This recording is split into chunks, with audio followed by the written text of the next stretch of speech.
Friends, आप सभी का स्वागत है हमारे इस यूट्यूब चैनल में। तो आइए आज की कहानी शुरू करते हैं।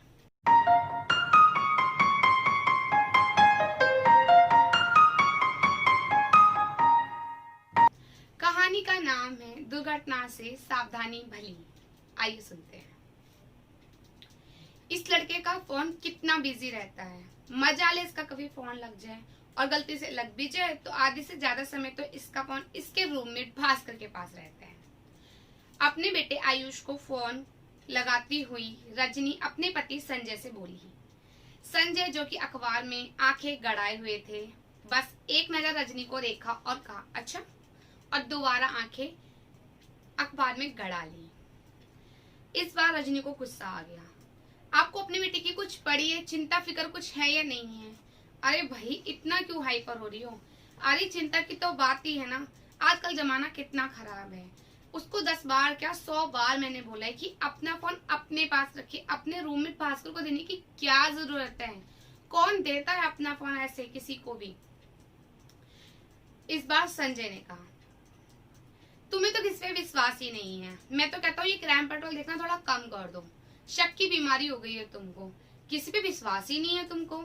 और कहकर अखबार पटक कर अंदर चले जाते हैं। रजनी जी पीछे से चिल्लाती हुई यानी कि बड़बड़ाती हुई अपने पति के पास आकर कहती हैं, क्यों, चिंता की तो बात ही है ना। आजकल जमाना कितना खराब है। लोग ऐसे किसी को अपने फोन नहीं देते, और आजकल के लोग तो ऐसे हैं कि आपराधिक गतिविधियों के लिए दूसरों का फोन यूज करते हैं। मान लो कि कुछ हो गया तो फंसेगा तो हमारा बेटा ना। इस बार संजय बोले, तुम इतनी फिक्र क्यों करती हो? विश्वास तो करा करो। अब रजनी बोली, विश्वास करो, अंधविश्वास नहीं। दुर्घटना से सावधानी भली। पर तुम बाप बेटों को तो मेरी बात समझ में ही नहीं आती। न तुम्हारा बेटा आयुष कुछ सुनता है और न तुम। कहकर रजनी चली जाती है। अब ऐसा नहीं था कि आयुष के पास फोन रहता ही नहीं था।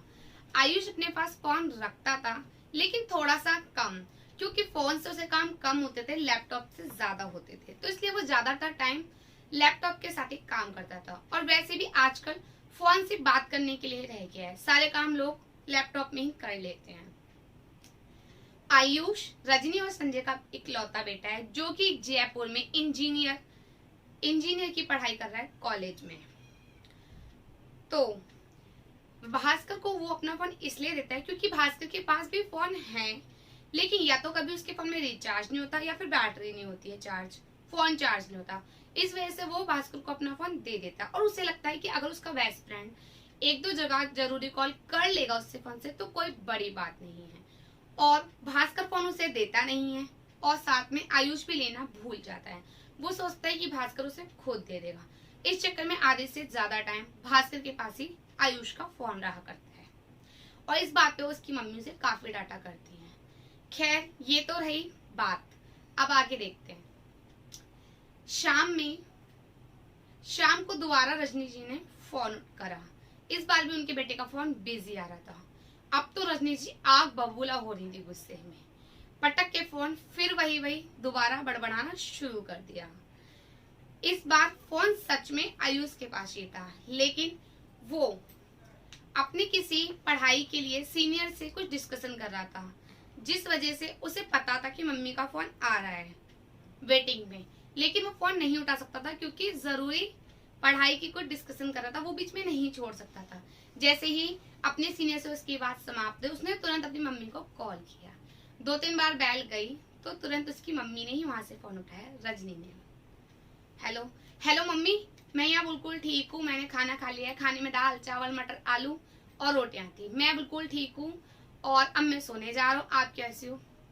अरे सांस तो ले ले, सारी बातें एक साथ ही बोल देगा। हाँ तो क्या करूं, आप हर बार यही तो फोन करती हो बताने के लिए। और हाँ, ये फोन भास्कर के पास नहीं था, मेरे पास ही था। आयुष एक साथ में सब कुछ बोल गया। इस बार रजनी दोबारा बोली, अरे आराम से बोल, धीरे धीरे, जल्दी किस बात की है? मम्मी, आप हमेशा यही तो समझाते हो भास्कर के लिए, और हमेशा आपके यही सवाल है, क्या खाया, क्या पिया, क्या करा। सब कुछ मैंने इसलिए पहले ही बता दिया आपको। इस बार रजनी जी ने नकली गुस्सा दिखाते हुए कहा, शैतान कहीं का, फोन अपने पास रखा कर बेटा। माँ हूं ना, फिक्र तो होती है। तुम हमारा इकलौता बेटा है, और वैसे भी माँ को बच्चों की फिक्र तो होती ही है, और तुम तो मेरी आंखों से भी इतनी दूर हो तो और होती है। आजकल बेटा जमाना ऐसा नहीं रहा कि किसी पे विश्वास किया जाए। विश्वास कर लेकिन अंधविश्वास नहीं। ध्यान रखा कर, ऐसे किसी को अपना फोन नहीं देते। ठीक है मम्मी, मैं ध्यान रखूंगा, अब बहुत रात हो रही है, मुझे नींद आ रही है। ठीक है बेटा, अपना ध्यान रखना, कहकर रजनी फोन रख देती है और साथ में आयुष भी। अगले दिन दोपहर में रजनी जी का फोन बजता है। जैसे ही रजनी स्क्रीन पर देखती हैं तो उनके बेटे आयुष का नाम होता है। वो चौंक जाते हैं। ये टाइम तो उसके कॉलेज का है, लेकिन इस टाइम आयुष ने फोन किया। वो झटपटा के फोन उठाती है और जैसे ही फोन उठाती हैं दूसरी तरफ से जो आवाज आती है उसे सुनकर रजनी जी सुन हो जाती है, क्योंकि वो आवाज आयुष की नहीं होती। अब आगे देखिए। रजनी जी जैसे ही फोन उठाती हैं, फोन किसी पुलिस वाले के पास होता है। वो बोलते हैं आपका बेटा हमारी कस्टडी में है, आप जल्द से जल्द यहाँ आ जाइए। बस इतने ही बता के वो फोन काट देते हैं। रजनी जी वो सन रह जाती हैं, पैरों से जमीन खिसक जाती है कि ये क्या हो गया। वो तुरंत दोबारा फोन करती है पूरी बात जानने के लिए, लेकिन फोन बंद आता है। वो फटाफट से अपने पति संजय को फोन करती हैं और फोन करती हैं तो उनके फोन करते हुए बताते टाइम वो रोने लग जाती है। उनके पति बोलते हैं मैं अब भी आ रहा हूँ, तुम टेंशन मत। जैसे उनके पति घर आते हैं वो अपने पति से रोने लग जाती है और कहने लगती है मेरे बेटे ने कभी कोई चींटी भी नहीं मारी, फिर पुलिस ने उसे क्यों पकड़ा, पता नहीं मेरा बेटा कैसा होगा, क्या हाल में होगा, क्या हाल किया होगा उन पुलिस वाले ने, वगैरह वगैरह। कोई और टाइम होता तो संजय जी चुप भी करा देते, लेकिन ये टाइम ही ऐसा था। वो अंदर से खुद भी टूट रहे थे, लेकिन कहीं कैसे ऊपर से नकली दिखावा दिलाते हुए उन्होंने कहा तुम टेंशन मत लो, सब कुछ ठीक होगा। क्या पता आयुष ने हमें जयपुर बुलाने के लिए ऐसे तरीका ऐसा मजाक किया हो। इस बार रजनी जी बुदबुदाई, काश के मजाक ही हो। दोनों फटाफट से टैक्सी करते हैं और जयपुर के लिए चले जाते हैं। कुछ ही घंटे में संजय और रजनी आयुष के कॉलेज पहुंचे, जहां उनकी सोच के बिल्कुल विपरीत प्रिंसिपल साहब ने उन्हें बताया कि हाँ पुलिस आयुष को लेकर गई है और कॉलेज से काफी सारे फोन किए गए, लेकिन संजय जी आपका फोन बहुत ज्यादा बिजी आ रहा था, इसलिए आपसे बात नहीं हो पाई।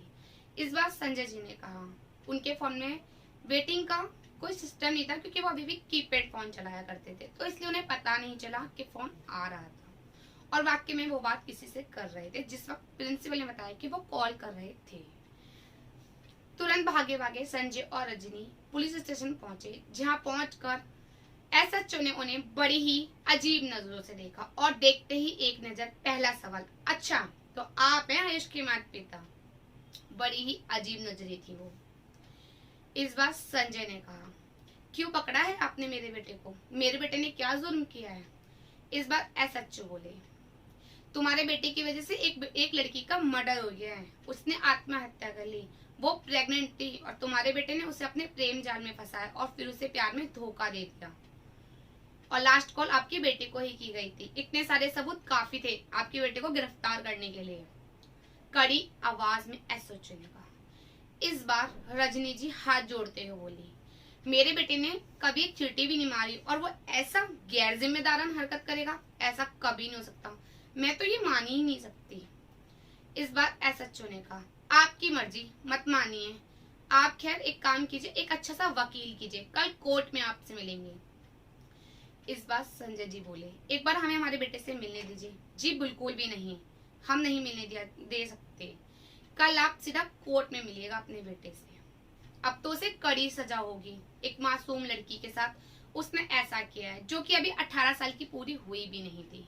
तो अच्छा है कि इस लड़की के फोन का पासवर्ड इसके भाई को पता था, तो उसने खोला पासवर्ड और हमने डिटेल निकाल ली फोन की। फोन डिटेल, कॉल डिटेल्स निकलवा के ही हमें पता चला कि आखिरी कॉल आपके बेटे को किया गया था और काफी टाइम आपके बेटे से उसकी बात हुआ करती थी। ऐसे ही एसएचओ ने फोन का नाम लिया, तुरंत रजनी ने कहा कि आप फोन, मेरे बेटे के पास तो बहुत कम फोन रहा करता था, ज्यादातर फोन तो उसके दोस्त भास्कर के पास रहा करता था, आप उसे पकड़िए, उससे पूछताछ कीजिए, ये काम उसी का हो सकता है। इस बार एसएचओ बोला आप हमें पागल समझती हैं, ऐसे कोई किसी को अपना फोन दे देगा। आज के जमाने में ना कोई अपना फोन किसी को देना नहीं चाहता, और अगर देता है तो अपना पासवर्ड लगा के रखता है, और ऐसे आपके बेटे ने फोन दे दिया। ये फालतू की झूठी मनगढ़ंत कहानी यहाँ मत बनाइए। इस बार रजनी जी बोली।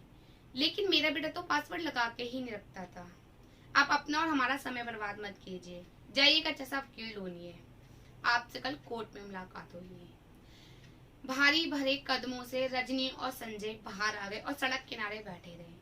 रात बीत गई, उन्होंने एक अच्छा वकील का इंतजाम करने में लग गए और जब वकील मिला तो वकील ने उन्हें बताया कि केस रेप का भी बन रहा है, काफी मुश्किल है कि आपके बेटे को जल्दी से जमानत हो पाएगी, फिर भी मैं अपनी तरफ से पूरी कोशिश करूंगा। वकील के जाने के बाद वो लोग वहीं बाहर बैठ गए, पुलिस स्टेशन के बाहर। इस बार कांस्टेबल बाहर आया और उन्होंने आके बोला कि आपको अंदर बुला रहे हैं। रजनी और संजय अंदर गए तो वैसे एसएचओ ने कहा कि ये देखिए लड़की का लैपटॉप था, इसमें पासवर्ड लगा हुआ था, हमारे एक्सपर्ट ने इन्हें खोल दिया है, अब इसमें कुछ फोटोज हैं, देखिए और बताइए क्या यही है भास्कर, क्योंकि इस लड़की के साथ इसी का फोटो है। जैसे ही रजनी जी ने फोटो देखा तुरंत पहचान गई, जी हाँ यही है भास्कर। एसएचओ ने कहा आपका बेटा बिल्कुल निर्दोष है, आप उसे घर ले जाइए, हम भास्कर को ढूंढेंगे। वो अपने बेटे को लेकर जयपुर से सीधा अपने घर वापस ले आई, लेकिन उस चिंता में ही डूबी रही कि ना जाने भास्कर मिला या नहीं मिला। काफी कॉल वगैरह होने के बाद, पूछताछ करने के बाद, कभी उन्हें पुलिस स्टेशन जाना पड़ता, कभी वो फोन करके पूछती। एक दिन उन्हें आखिरकार पता ही चला कि भास्कर को पकड़ लिया गया है और उसने अपने सारे करे हुए जुर्म को कबूल करा है और उसे अब कड़ी से कड़ी सजा होगी। जब ये पता चला रजनी और संजय को तो उनके बेटे ने उनसे माफी मांगी, मम्मी पापा मुझे माफ कर दीजिए, मुझसे बहुत बड़ी गलती हो गई, आपकी सीख आज मैंने अच्छे से समझ ली है, दुर्घटना से सावधानी भली। इस बार रजनी जी कोई बात नहीं बेटा, अंत भला तो सब भला।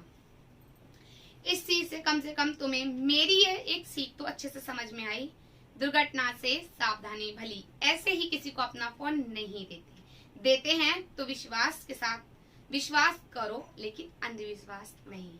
तो फ्रेंड्स इसी के कहा विश्वास करो लेकिन अंधविश्वास नहीं। कुछ दिन आयुष अपने मम्मी पापा के साथ रहकर दोबारा अपने कॉलेज लौट आया पढ़ाई करने के लिए और उसके मम्मी पापा वहीं पढ़ते अपने घर पर। तो फ्रेंड्स इसी के साथ ये कहानी खत्म होती है, एंड होती है। लेकिन इस कहानी के उद्देश्य से मैं आपको ये समझाना चाहती हूँ कि आजकल ऐसी बहुत दोस्ती में पढ़कर ना बच्चे ऐसे काम करते हैं, अपना फोन रूममेट को देते दो, लेकिन विश्वास करो अंधविश्वास नहीं, और चौकन्ने रहो हर चीज के लिए, क्योंकि आजकल का जमाना वैसा नहीं है जैसा पहले था। आजकल के बहुत होशियार चालाक लोग हैं, तो सावधानी बरतना तो बनता है, क्योंकि अगर आप सावधानी नहीं बरतोगे तो आप खुद मुसीबत में पड़ जाओगे। तो फ्रेंड्स अगर आपको मेरी कहानी चाहिए तो वीडियो को लाइक कीजिएगा, चैनल को सब्सक्राइब कीजिएगा और कमेंट जरूर करना, बताना आपको मेरी कहानी कैसी लगी। और आपसे अगली कहानी में दोबारा मिलूंगी, तब तक के लिए राधे राधे।